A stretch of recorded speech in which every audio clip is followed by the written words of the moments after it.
എൻ്റെ ജീവിതത്തിൽ ദൈവം ഒത്തിരി അനുഗ്രഹങ്ങൾ തന്നിട്ടുണ്ട്.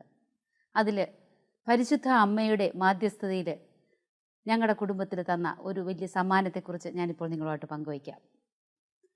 ഞങ്ങളുടെ വിവാഹം കഴിഞ്ഞിട്ട് ഉടനെ തന്നെ ഞാൻ പ്രഗ്നൻ്റായി. ആദ്യത്തെ 3 മാസം കുഴപ്പമൊന്നുമില്ലാതെ പോയി. 3 മാസം കഴിഞ്ഞപ്പോൾ എനിക്ക് ചിക്കൻ പോക്സ് വന്നു. ആ ചിക്കൻ പോക്സ് വന്നതും എനിക്ക് ബ്ലീഡിങ് ആയി. ആ ബ്ലീഡിങ് ഇങ്ങനെ തുടർന്നുകൊണ്ട് പോയി. അപ്പോൾ എല്ലാവരും പറഞ്ഞു, ഇത് തുടർന്നുകൊണ്ട് പോകുന്നത് ശരിയല്ല, അത് നല്ല ഒരു സൈനല്ല എന്ന്. എപ്പോഴും ഞങ്ങൾ പറഞ്ഞു, വേണ്ട, അത് തുടർന്നുകൊണ്ട് തന്നെ പോകാൻ ഞങ്ങൾ തീരുമാനിച്ചു. അങ്ങനെ 5 മാസം കഴിഞ്ഞപ്പോൾ തന്നെത്താനെ അത് അബോർഷനായിപ്പോയി. വീണ്ടും 1 വർഷം കഴിഞ്ഞപ്പോൾ ഞാൻ പ്രഗ്നൻ്റായി. ആ പ്രഗ്നൻസി 2 മാസം കഴിഞ്ഞപ്പോൾ വീണ്ടും എനിക്കൊരു പനി കയറി വന്നു. ആ പനിയിൽ ഞാൻ അഡ്മിറ്റായി. കാലിൻ്റെ മുട്ടിന് 2ഉം നീര് വെച്ചു.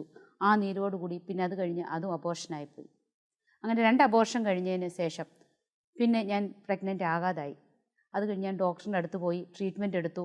ആ ട്രീറ്റ്മെൻറ്റിനും ഫലമൊന്നും കണ്ടില്ല. അപ്പോൾ ഡോക്ടർ പറഞ്ഞു, ഇനി നമ്മൾക്ക് ചെയ്തു നോക്കാനുള്ള ഒരു കീ ഹോൾ സർജറി, ഒരു ലാപ്രോസ്കോപ്പി ഒന്ന് ചെയ്ത് നോക്കാം. ആ ലാപ്രോസ്കോപ്പിയിൽ യൂട്രസിനോ ട്യൂബിനോ എന്തെങ്കിലും കുഴപ്പമുണ്ടോ, ബ്ലോക്ക് ഉണ്ടോ എന്നൊന്ന് ചെയ്ത് നോക്കാമെന്ന് പറഞ്ഞു. അങ്ങനെ ലാപ്രോസ്കോപ്പിക്ക് വിധേയമായി. ലാപ്രോസ്കോപ്പി ചെയ്ത് കഴിഞ്ഞതിന് ശേഷം ആ ഡോക്ടർ പറഞ്ഞു, കുഴപ്പമൊന്നും കാണുന്നില്ല എന്ന്. പിന്നെ ഞാനും എൻ്റെ ജീവിത പങ്കാളിയും ദൈവത്തിൽ മാത്രം വിശ്വാസം അർപ്പിച്ചുകൊണ്ട് മുമ്പോട്ട് പോയി. അങ്ങനെ ആ വർഷത്തെ 8 നോമ്പിൻ്റെ സമയത്ത് സെപ്റ്റംബർ മാസത്തിൽ ഞാനും എൻ്റെ ജീവിത പങ്കാളിയും തീരുമാനിച്ചു, പരിശുദ്ധ അമ്മയുടെ മാധ്യസ്ഥം തേടി ഈ നിയോഗത്തിന് വേണ്ടി കർത്താവിനോട് അപേക്ഷിക്കാമെന്ന്. അങ്ങനെ പരിശുദ്ധ അമ്മയുടെ മാധ്യസ്ഥം തേടി 8 നോമ്പ് 8 ദിവസവും ഞങ്ങൾ നോമ്പെടുത്ത് ഈ നിയോഗം വെച്ചുകൊണ്ട് തന്നെ പ്രാർത്ഥിച്ചു. അത്ഭുതം എന്ന് പറയട്ടെ, ആ മാസം തന്നെ ഞാൻ ഗർഭിണിയായി. ആദ്യത്തെ 3 മാസം ലീവ് എടുത്ത് വീട്ടിലിരുന്നു. അതിനുശേഷം 3-ാമത്തെ മാസം ഞാൻ ജോയിൻ ചെയ്ത ദിവസം, അതേ ദിവസം തന്നെ എനിക്ക് പനി കയറിക്കൊണ്ട് പഴയതുപോലെ തന്നെ. അവിടുന്ന് തന്നെ അവർ ഹോസ്പിറ്റലിൽ അഡ്മിറ്റ് ചെയ്തു. സാധാരണത്തെ ട്രീറ്റ്മെൻറ്റ് പോലെ തന്നെ അവരെന്നെ IV ആൻറ്റിബയോട്ടിക്സ് തന്നു. ആ ഒരു ആൻറ്റിബയോട്ടിക് 2 ദിവസം കൊണ്ടും എൻ്റെ പനി കുറഞ്ഞില്ല. രണ്ടാമത് വീണ്ടും വേറെ മാറി ആൻറ്റിബയോട്ടിക് തന്നു. അതിലും ഫലമൊന്നും കണ്ടില്ല. 3-ാമത് സ്ട്രോങ് ആയിട്ടൊരു ആൻറ്റിബയോട്ടിക് തന്നു. അതിലെൻ്റെ പനി കുറഞ്ഞു. അപ്പോഴും ഡോക്ടേഴ്സിന് സംശയമായി. 3 മാസമായതേ ഉള്ളൂ, 3 സ്ട്രോങ് ആൻറ്റിബയോട്ടിക് എടുത്തതാണ്, കുട്ടിക്ക് എന്തെങ്കിലും കുഴപ്പമുണ്ടാകുമോ എന്ന് അവരും സംശയിച്ചു. ഞാനും എൻ്റെ ജീവിത പങ്കാളിയും പൂർണ്ണമായി ദൈവത്തിൽ അർപ്പിച്ചു. ദൈവത്താൽ അസാധ്യമായി ഒന്നുമില്ല എന്ന് തന്നെ ഞങ്ങൾ ഉറച്ചു വിശ്വസിച്ചു.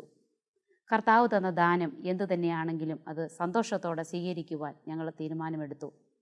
അങ്ങനെ ആ ഡിസ്ചാർജ് ചെയ്ത് വീട്ടിൽ പോയതിന് ശേഷം ആദ്യത്തെ ആ 9 മാസവും പിന്നെ എനിക്ക് ഒരു സിക്ക് ലീവ് പോലും എടുക്കേണ്ടി വന്നിട്ടില്ല. അങ്ങനെ ഡെലിവറിയുടെ സമയം വരെ ഞാൻ ജോലി ചെയ്തു. ഡെലിവറിയുടെ സമയമായപ്പോൾ ഡോക്ടേഴ്സ് തന്നെ നിർദ്ദേശിച്ചു, നമുക്ക് നോർമൽ ഡെലിവറിക്ക് വേണ്ടി വെയിറ്റ് ചെയ്യേണ്ട, ഒരു 6 ദിവസം മുമ്പേ അഡ്മിറ്റ് ചെയ്തിട്ട് വേദന തരാനുള്ള മരുന്ന് തന്നിട്ട് വേദന ഉണ്ടാക്കിയിട്ട് പ്രസവം എടുക്കാമെന്ന്. അങ്ങനെ അവർ മരുന്ന് തന്നു. മരുന്ന് തന്നതേ എനിക്ക് അതികഠിനമായ വേദന തുടങ്ങി. എൻ്റെ കൂടെ ആ വാർഡിൽ അവിടെ കിടക്കുന്ന വേറെ രോഗികൾ 2 ദിവസമായിട്ട് കിടക്കുന്നവരുണ്ട്, 1 ദിവസമായിട്ട് കിടക്കുന്നവരുണ്ട്. അങ്ങനെ അവർക്ക് വേദനയുടെ മരുന്ന് കൊടുത്തിട്ടൊന്നും വേദന ഇല്ലാത്തവരാണ്. എനിക്ക് ആദ്യത്തെ ഡോസ് തന്നതേ ഭയങ്കരമായിട്ട് വേദനയായി.